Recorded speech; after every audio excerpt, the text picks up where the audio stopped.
Hello everybody, I am the HappyCabbie, and this is going to be my third and hopefully final video on guns. A couple of weeks ago I announced that I was going to be getting a handgun for self-defense and that I was going to be taking a whole bunch of safety courses so I can learn how to use the gun safely and properly. Needless to say, a large percentage of my viewers essentially told me this. You'll shoot your eye out, kid. Merry Christmas. Ho, ho, ho.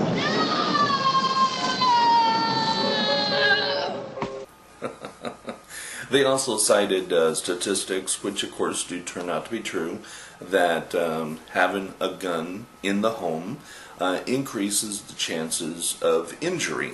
Far more than, for example, the chances of you actually using the gun in self-defense. That is definitely true. However, that statistic can definitely be reduced if you take training to learn how to use a gun properly. I don't really know why a whole lot of people seem to be convinced that having a gun is just completely dangerous, but it may be partially because they think that I'm going to be running around doing stuff like this.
Okay, so basically there is a lot of people who do not believe that people should use guns for self-defense. They should do things like relying on police, for example. One thing to consider is, I live in Mesa, Arizona. And in Mesa, Arizona, I can get a police guy here within 5 to 10 minutes. It all depends on how busy they are. And that is a good statistic. There are many other parts of the country where police response times are like 20 minutes, especially if you live out in the rural part of the country. Here's the thing. If somebody is breaking into my house and is going to try and cause me harm, they can do that in less than 5 minutes. So, am I going to be grabbing hold of my cell phone, or am I going to be grabbing hold of my gun? Now let's remember these statistics. In the event of where guns are used for self-defense, 91% of the time, the guns are used for self-defense and the bad guy is not even shot. Just simply merely brandishing the gun, or in some cases just firing a warning shot, is all it takes to scare away an intruder. Okay? In the event that someone does have to get shot, only 2% of the time is an innocent person injured.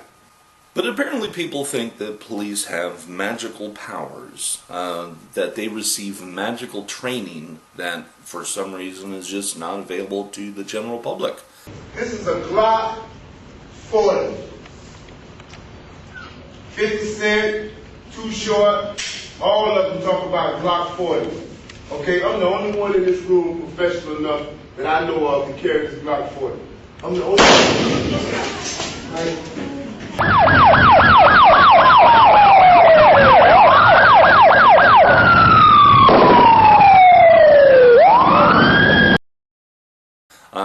I've looked it up. With the exception, of course, of going to police academy and going through all the training that they do, but as far as the gun certification and stuff like that, I can be trained by the same people who train the police officers on how to use the guns. I can get that same level of training. That is something that is available to the general public. So what about the assault weapons ban? People are saying, well, why does anybody need an assault weapon? When the founding fathers wrote our Constitution, all they had was a musket that could fire one shot. They never dreamed that people would have military-grade weapons available to them. Well, first of all, a couple things. One, we don't have military-grade weapons available to the public. What we have available to the public is semi-automatic weapons. The military has the automatics. They claim that the Founding Fathers never envisioned that we would have military-grade style weapons could not be farther from the truth. You have to understand why they wrote that in there. First, it should be pointed out that the militia is not the same as the military. Okay, they're not the same on that. And there's a blog post that I wrote in there to where I take on Sank from TheYoungTurks. That link is going to be down in the video description where I discuss that. The militia is not the military, and the military is not the militia. I want to make sure that point is clear. However, it says in the second part of that, the right of the people shall not be infringed.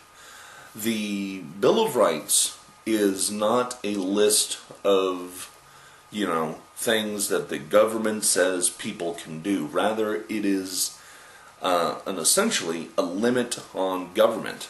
The Founding Fathers just got done fighting a superior army.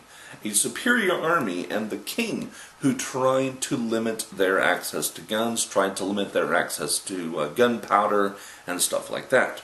They knew that even in the perfect government that they were trying to create, one day it may become corrupt, and one day it may be necessary to overthrow that government. That's why that Second Amendment is in there. And to claim that they did not want the civilians, the people, to have the ability to defend themselves against the government, it is just ignorant of history. So why does anybody actually need an assault rifle? Well, obviously you would need an assault rifle for hunting, despite what people tell you. Okay, if you actually speak to somebody who does hunting, they will tell you that yes, there are people that use these weapons for hunting. However, the Second Amendment has nothing to do with hunting, because back when it was written, everybody hunted. If you didn't hunt, you pretty much didn't eat. There was no grocery store or anything like that. You couldn't go to Walmart and get yourself a couple of steaks. If you wanted to go get some steaks, you better go out and catch one. Now, a very important use for a semi-automatic weapon is in the event of the rule of law breaking down, which has happened. It is rare that it has happened, but it has happened. And one classic example is the LA riots. You can see the videos on YouTube where people were rioting and doing all that stuff, and the police got the fuck out of there. But even here today, as stores were being looted, police cars drove right by. Too much to keep up. We just don't have enough people to do it. So as soon as you them away, go ahead. As soon as we chase them away, they come right back. They have taken criticism, but today they're under fire, on the run, and trying mightily to keep up with an impossible situation. They were overwhelmed, and it's like, so what do you do when you have an angry mob coming at you, and they're going to take your stuff, and they're going to do bad stuff to you? These were people not just simply taking property. They were dragging people out of cars. They were throwing rocks at them. People really got fucked up in the LA riots. So what did some people do? The Korean merchants said, it's like, these people are not going to take our stuff. They had a few people standing up on the roofs. They had a few people standing outside in the streets. And basically what they did is they held people at bay with their guns. Now, let's take a look at something else. Let's take a look at what happened in Katrina. Hurricane Katrina down in New Orleans is another place where the rule of law broke down. And this really gets screwed up. Not only were the police ineffective in protecting the people against the looters, against the bad guys in Katrina, there's video of the police looting. Well, I was reading about this even up until yesterday. I found a couple of it. It's like there's these guys. They're in Walmart and they got their shopping carts and they're just pulling stuff off the shelf. The police were freaking looting. Well, are you doing it because you need it, or you? Yeah, I mean, you know, we have no means to wash clothes, we have no food, sure. A lot of the people here say they don't feel bad taking this stuff. One, because they need it. But two, they said the police said it was okay. And we actually saw the police. They're in aisle 3. Hold on to it. How you doing? Hi, what you doing here? I'm doing my job. Taking shoes? No, looking for looters. Looking for looters.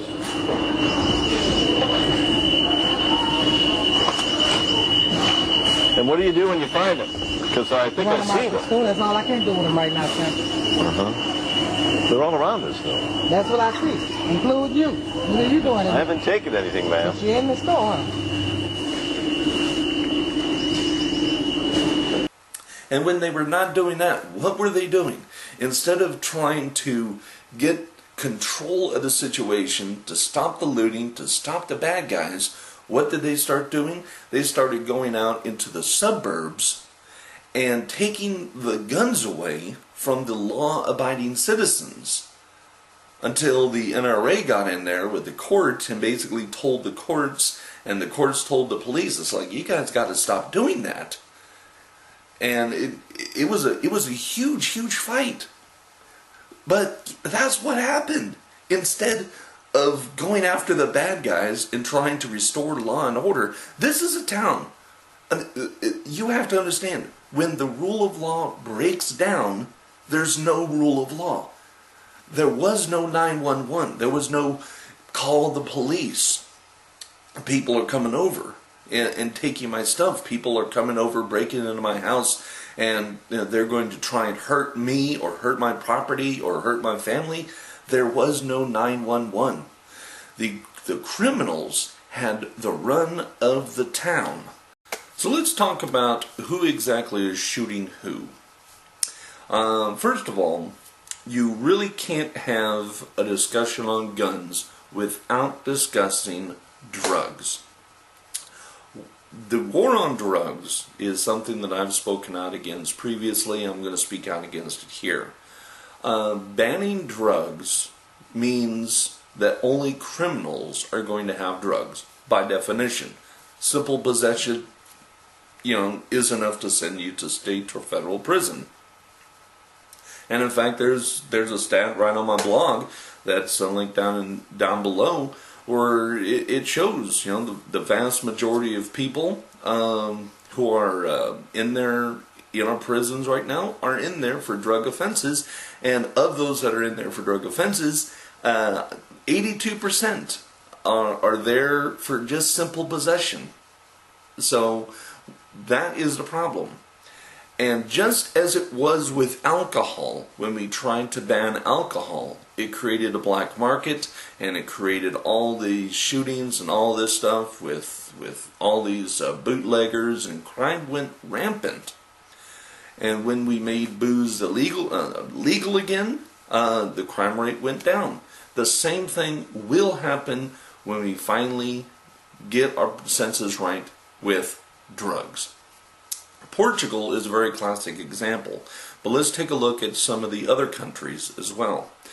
In America, we lock up on a per capita basis pretty much more than just about anybody else in the world. And you get caught with like a roach or a joint or something like that, boom, you're on your way to prison. other countries, even countries where they have drugs illegal, they treat it more as a disease than as a crime. Now, do they send people to prison? Yep, absolutely they do. They do send people to prison. However, not at the rates that we do. More of what they focus on is the addiction side of it, getting people to treatment and stuff like that. And as such, we're not making hardened criminals out of people just for having a few ounces of weed. Because that's what happens when you send these people to prisons. You're sending them to prison, and boom, once you go to prison, your life is pretty much screwed from that point on.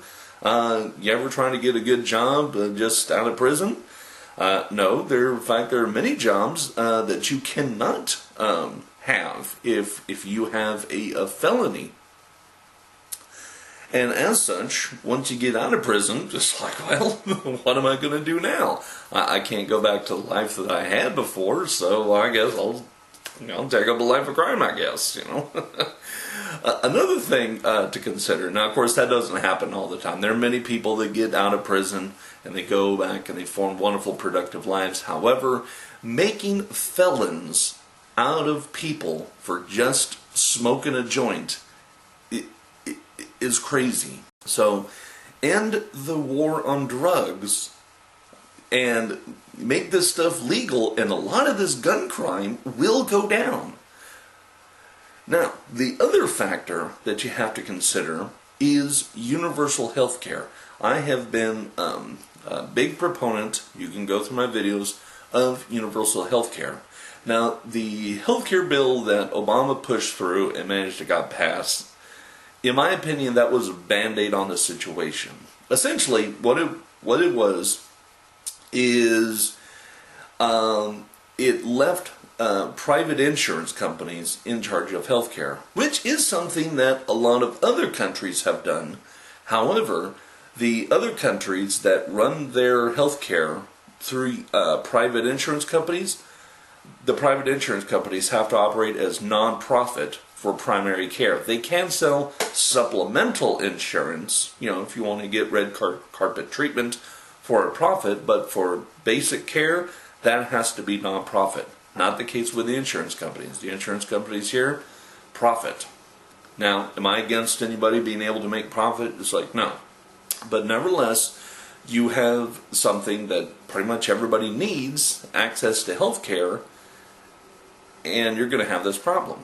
Now, there was a Mother Jones article, and I've linked that down in the blog post, where Mother Jones did a great story on a large number of these shooters and how many of them had mental health issues.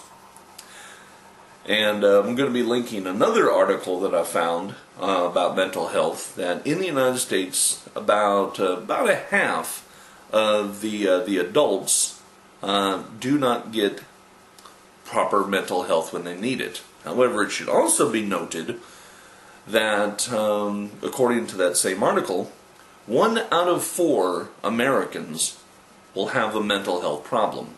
Now, this does not mean that 1 out of 4 of us is hearing voices in our heads saying, kill everybody. No. There are a lot of people that have bipolar. There are a lot of people that suffer depression. Depression, in many cases, is identified as a mental illness. And then, of course, there are other things that situationally, but as far as like the Fruit Loops people, those people, if I remember correctly, it's either 1 out of 25 or 1 out of 27. Nevertheless, the report and the citations are in the blog, so read the blog. However, this does not mean that, I am like Wayne LaPierre of the NRA put this out, for example, that we need a national registry of the mentally ill so we know who is Fruit Loops in our society. It's like, no. I do not want to have a national registry. I don't want all the people to be rounded up, locked up into cages and stuff like that, because the thing is I've I've met people who are mentally ill, and I've had like my grandmother. She had schizophrenia, and guess what? There was guns in that house, and she didn't go out and kill anybody. The vast majority of people with mental illness are not a threat to society. They are not a threat to society. They are perfectly capable of functioning in society and are not going to cause a problem. It's just that, statistical anomaly that decides to go out and just kill everybody. And we should not be basing our laws on statistical anomalies, which is what these school shootings are. They are statistical anomalies. Does that mean that we should ban assault weapons? It's like, no. Because banning assault weapons is not going to get rid of school shootings. Let's remember, Adam Lanza brought handguns to school as backups. You get rid of the assault weapons, he would have just shot people with handguns. Take a look at where these shootings happen. They happen in places where there's gun-free zones. Now you could say that it's like, well, no armed civilian has ever stopped a mass shooter. That's completely disproven. Simple Google search. When you outlaw the citizens the right to defend themselves, you make them easy targets. So the problem is not get rid of the guns. The problem is there's not enough guns. So let's take a look at who exactly is shooting who. And once again, these statistics are going to be backed up in my blog, Why Do We Not Have a Gun Problem? And I encourage you guys to read this. First, it should be pointed out that according to the New England Journal of Medicine, for every time a gun is used to kill a bad guy, 43 people are hurt with guns. However, it was also pointed out that the vast majority of this falls into two categories. One is suicide. Now, let's take a look at this. Japan has suicide rates much higher than the United States. Japan doesn't allow guns. How are these people killing themselves? I don't know. They've obviously found out a way. So you could ban handguns, you're not going to reduce suicide. You can still commit suicide by hanging yourself, jumping off of a bridge, swallowing rat poison, all sorts of ways to kill yourself. You could watch a whole bunch of Venom Fang X videos and just want to gouge out your own eyes. But no, banning handguns is not going to get rid of suicide.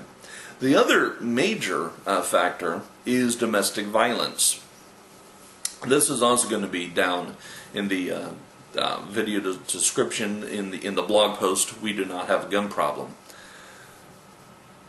Men do not need a gun to kill a woman. Men are physically stronger in most cases than women. We can kill them even with our bare hands. Most women are not physically strong enough to kill a man with their bare hands. There are plenty of women that are in prison for killing their husbands. And of these, the numbers are incredibly high. It wasn't just a case, it's like, oh, you talk back to me, boom, you're dead. No, it doesn't work like that. The cases where guns were used in domestic violence, the police were constantly being called to these places. It was an abusive relationship, and in the cases where the women have shot the husbands, it's like it's a very, very high percentage that these women were being abused, and the gun was used as a defense to stop it. However, due to our sentencing laws, when you use a gun in a crime, you're going to get punished a lot more than you would if you just simply took a baseball bat to somebody. So what are you going to do? But nevertheless, another factor is, of course, is accidents.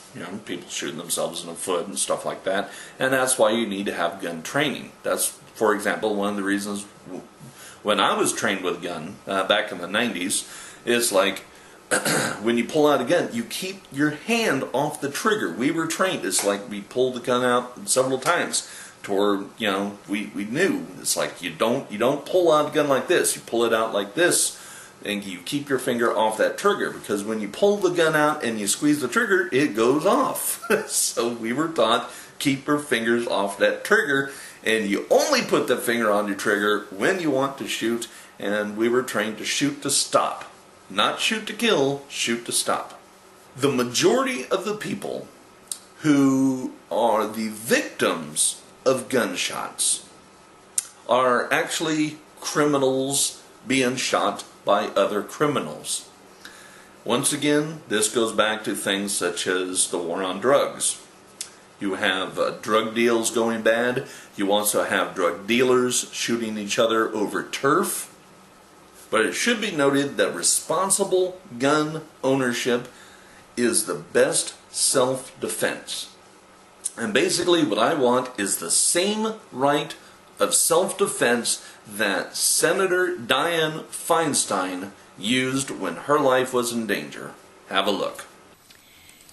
Less than 20 years ago, I was the target of a terrorist group. It was the New World Liberation Front. They blew up power stations and put a bomb at my home when my husband was dying of cancer.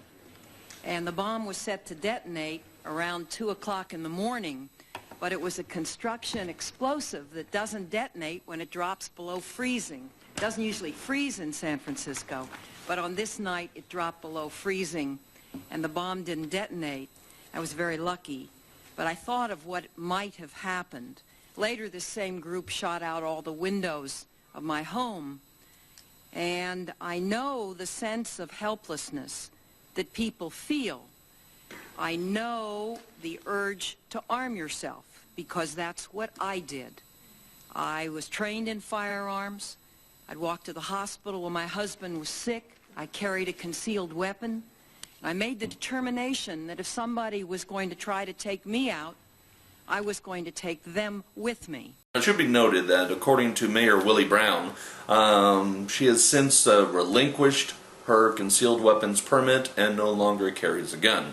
However, at the time when she thought that her life was in danger, she carried a gun, and the thing is, that's a responsible thing to do. Now, there were a lot of people who were asking this, like, well, if you have the right to self-defense, why not have things such as a nuclear bomb? Well, let's go ahead and think about this. Number one, a nuclear bomb is cost prohibitive for the average American to purchase. The other problem is a nuclear bomb lacks the precision that a gun has. For example, when guns are used offensively, only 2% of the time is an innocent person injured. Such is usually not the case in the event of a nuclear bomb. It is going to be very difficult to accurately use a nuclear weapon to take out the bad guy, and just the bad guy, and not injure yourself or other people. I was in a Skype conversation with DPR Jones, Thunderfoot, and Aaron Raw. It was me and Aaron Raw against DPR Jones and Thunderfoot, so it was kind of fun. Yeah, so all you gun nuts, yeah, go fuck with Aaron Raw. Leave me alone, he'll take you on. But yeah, Thunderfoot brought up the point. It's like, well, why not use nerve gas? Well, again, the same problem before. One, it's a little bit difficult for the average American to purchase, so it would be cost prohibitive for the average American. And second of all, you also have the risk of self-injury or injuring other people around you. And like I said, 2% of the time, that's the statistic. The police, by the way, when they're trying to take out the bad guy, they're not as effective. Their numbers is 11% versus our 2%. But of course, their situations are different. When we're using guns for self-defense, is basically, hey, stay away from me. When the police are out there, you got the crime well underway, and it's like stuff is already going down. So the situations is a little bit different for the police than it is for the civilians. But nevertheless, the numbers are the numbers. Other people brought up the fact, it's like, well, why not purchase a tank? A tank can certainly be used for self-defense. A tank can be used for self-defense. For example, if you sit in a tank, you're pretty much going to be impervious to gunfire. However, the problem with the tank is that it lacks the portability. In most cases, it's not going to fit through the doorway of most homes and stuff like that. You would have to leave the tank outside. So once you get out of the tank, you're still going to need some kind of protection. And this goes on and on and on. A couple people brought up the idea of rocket launchers.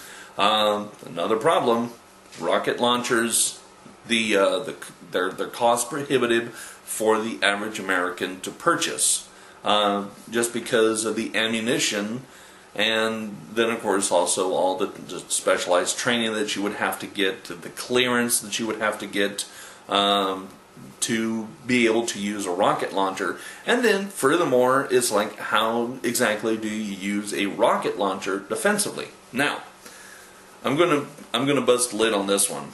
There was a photo op down in Los Angeles where somebody they're trying to pass this thing off as a rocket launcher. It's like, yeah, we had a gun buyback in Los Angeles, and you will want to think about crazy. This one person turned in a rocket launcher, and then they show the picture of it. That's not a rocket launcher. Other goof ups, and this one is just completely funny. Take a look at this agent from the ATF, alcohol, tobacco, and firearms. I swear this is not made up. This is not a piece from the Onion. This guy is actually serious. Check this out. Of paintball. For the past 7 years, Brad Martin and his son Ben say their family business in Cornelius has steadily grown as simulated combat gaming grows in popularity across the country. This is the contemporary version of Civil War reenacting. While they aim for authenticity in every piece of gear, the Martins didn't anticipate a seizure by Customs and ATF agents in Tacoma as their latest shipment of toy guns arrived from Taiwan. Any kid, any parent, any adult going out of the house with this needs to be ready for trouble. ATF Special Agent Kelvin Crenshaw says not only is the shipment missing the orange tips required on all imported toy guns, with minimal work, it could be converted to a machine. This guy, a government official who doesn't even know, how a gun even works. Okay, and we're supposed to put these people in charge. But final point. We can all long for a utopian society where nobody has guns, everybody gets along, nobody hurts each other. Well, the thing is, we don't live in a utopian society. I live in the United States, and in the United States, we have bad people who do bad things. And statistically, you are better off being armed than not armed. Because when you're not armed, the chances of you getting hurt is far, far greater than if you are able to defend yourself. But the thing is, it's not just simply getting a gun, it's the training. You have to know how to use it, and you have to know how to use it safely.